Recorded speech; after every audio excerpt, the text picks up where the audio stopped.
Madame, mesdemoiselles et messieurs, amis sportifs, bienvenue dans cette nouvelle édition de Sport Star. Merci à vous de nous choisir. Au sommaire de cette édition, nous allons parler des Corbeaux du tout-puissant Mazembe Englebert qui affrontent ce samedi l'équipe du CR Belouizdad de l'Algérie. Un match que vous allez retrouver sur la chaîne étoilée. Mais nous allons également parler de différentes actualités dans le monde du sport. Une fois de plus, bienvenue à cette nouvelle édition de Sport Star. Et on va démarrer cette édition de Sport Star avec les résultats de l'entente urbaine de football de Lubumbashi. Sachez que le FC Kindélé a été tenu en échec à 0 but partout contre l'équipe des Aigles des Jolis Sites. Et l'équipe de l'US Kenya a perdu sur sa pelouse 2 buts à 0 contre l'équipe de RC Katanga Stars. Et on va à présent parler des éliminatoires de la CAN U17. Une bonne opération du Sénégal et du Mali en éliminatoire de la CAN U17 dans la zone Afrique de l'Ouest. Le Sénégal a battu la formation mauritanienne sur le score de 4 buts à 0 dans le groupe A. Et dans l'autre groupe, l'équipe du Mali s'est imposée sur la Guinée avec le score de 5 buts à 0. Jean-Tis Mutombo nous en dit plus. La phase de groupe du tournoi qualificatif à la CAN de moins de 17 ans a rendu son verdict mardi en zone Afrique de l'Ouest. Dans le groupe A, le Sénégal a assuré à domicile sa qualification pour les demi-finales des éliminatoires en étriant la Mauritanie 4-0. Diop qui tire. Eh oui, c'est le but sénégalais, ils ont suivi, il n'y avait pas de position de hors-jeu. Ibou Sané, déjà auteur d'un triplé contre la Gambie, Ousmane Diop, Modou Niang et Mamadou Ning ont marqué pour les Lionceaux. Malgré ce nouveau revers, la Mauritanie se qualifie car la Gambie, troisième équipe du groupe, a été disqualifiée pour fraude sur l'âge. Dans la poule B, le Mali et la Guinée-Bissau se disputaient la première place et ce choc a largement tourné à l'avantage des Aiglonnais qui ont écrasé leur adversaire en s'imposant à nouveau sur le score de 5-0. Déjà éliminée, la Sierra Leone a quant à elle été disqualifiée pour avoir également fraudé sur l'âge de certains joueurs. Les demi-finales opposeront ce jeudi le Sénégal à la Guinée-Bissau et le Mali à la Mauritanie. Les deux vainqueurs valideront leur billet pour la phase finale de la CAN U17. Lorsque l'entraîneur fait des changements qui marchent. Le tout-puissant Mazembe Englebert reçoit ce samedi au stade tout-puissant Mazembe de la Kamalondo l'équipe du CR Belouizdad, l'équipe algérienne qui retrouve ce niveau de la compétition 10 ans plus tard, alors que les Corbeaux du tout-puissant Mazembe sont des habitués de la compétition. Jean-Tis Mutombo Moussuil nous a fait un sujet.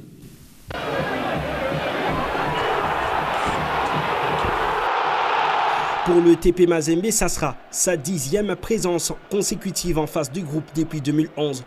Une riche histoire des Corbeaux qui traverse les époques et une nouvelle page de cette belle histoire glorieuse est en passe d'être écrite en interclub de la CAF.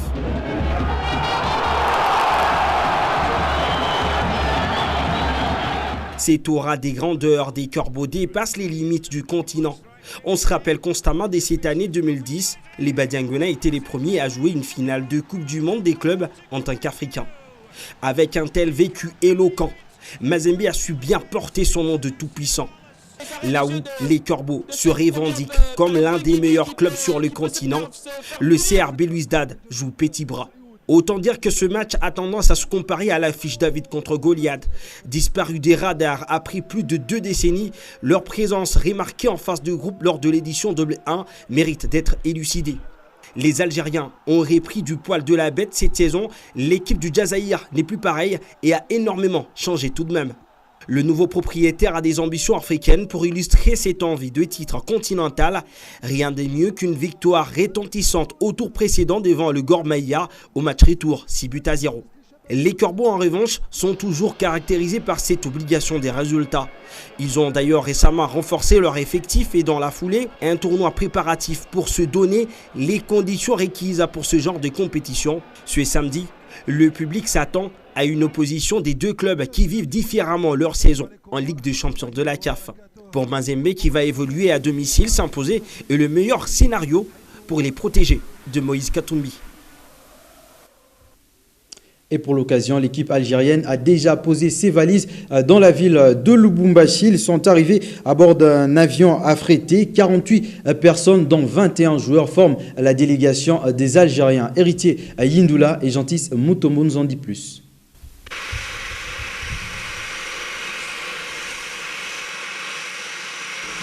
Le décor est en train d'être planté à Lubumbashi pour la rencontre TP Mazembe CR Belouizdad du samedi 13 février.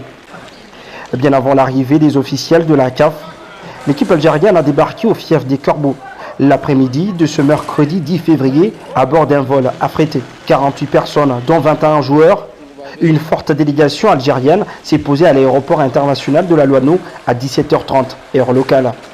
Le TP Mazembe, à travers son service de protocole, était au pied de l'avion et a tout facilité. La grandeur du TP Mazembe dans l'accueil étant sa marque de fabrique, un bus et une voiture pour les officiels ont conduit le CR Belouizdad au Pullman Hôtel Caravia.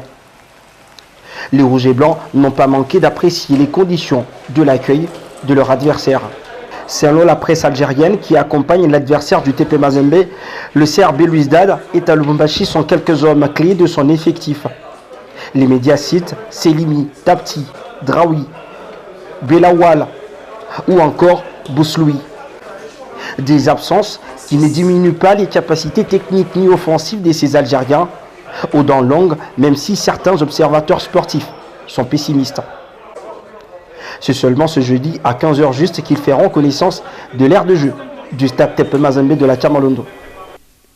On va parler du football à l'international à présent. Sachez que l'ancien joueur du tout-puissant Mazembe, Adama Traoré, vient de quitter définitivement le FC Metz et s'engage avec une équipe moldave. Gentis Mutombo. Le Malien n'y arrive absolument pas en Europe. Disparu des radars depuis plusieurs mois, ont annoncé les Grenades le mercredi. L'international malien avait auparavant été prêté à Orléans, puis à Adala en Arabie Saoudite l'année dernière. On va rester en Ligue 1 française. Sachez que l'ancien sélectionneur de l'équipe de France, Raymond Domenech, a été remercié de son poste d'entraîneur au FC Nantes 3 mois seulement après sa nomination. Antoine Comboiré va prendre sa place sur les bancs des Canaries.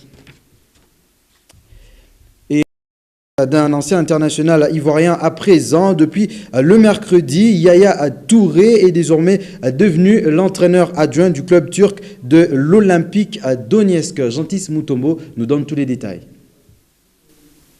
Libre depuis son départ de Qingdao Wengai en Chine en janvier 2020, Yaya Touré ne réchaussera plus ses crampons.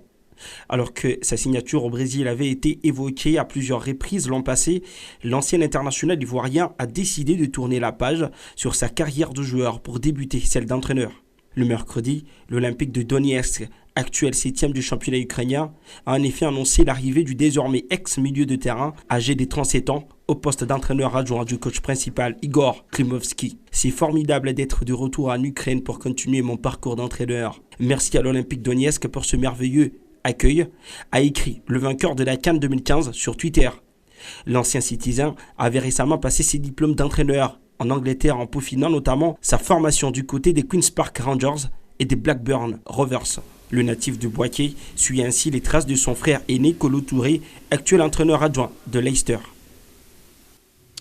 Et actuellement sur les différentes pelouses européennes se jouent les coupes nationales et le Football Club Barcelone est allé s'incliner 2-0 sur la pelouse du FC Séville. Match comptant pour le match aller des demi-finales de la Coupe du Roi. Nous proposons de suivre ce tour d'Europe que nous avons choisi pour vous.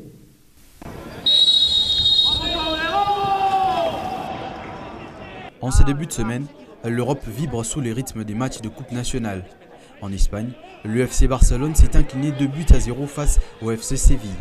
Au stade Ramon Sánchez-Pizjuán, les Sévillens vont ouvrir la marque grâce au défenseur français Jules Koundé, et qui d'un rush individuel va conclure d'une frappe du droit face à Marc-André ter Stegen. Le match est intense, Messi et les siens vont tenter de réagir, mais la défense du FC Séville répond présente. Et à 5 minutes de la fin du match, lancé en profondeur, c'est l'ancien catalan Ivan Rakitic qui d'une frappe du droit va punir le Barça. L'FC Barcelone aura l'opportunité d'arracher sa qualification lors du match retour ce 3 mars 2021. Et en Italie, pas des finales consécutives de coupe pour le Napoli. Le tenant du titre s'est fait éliminer. Après les nuls des 0 buts partout à l'aller contre l'Atalanta Bergame, mené 2-1 en seconde période, c'est le joueur de 23 ans Matteo Pessina qui met fin aux espoirs du Napoli. À la 78e minute, il signe son doublé et envoie l'Atalanta en finale face à la Juve. C'est d'une manière spectaculaire que Everton arrache sa qualification pour le quart de finale de la FA Cup. Opposé aux Spurs de Tottenham, c'est d'une victoire 5-4 qu'il s'est qualifié.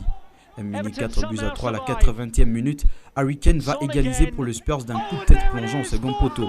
Mais dans la prolongation, Sigurdsson va servir magnifiquement Bernard qui d'une frappe puissante du gauche offre la place de quart de finaliste à Everton.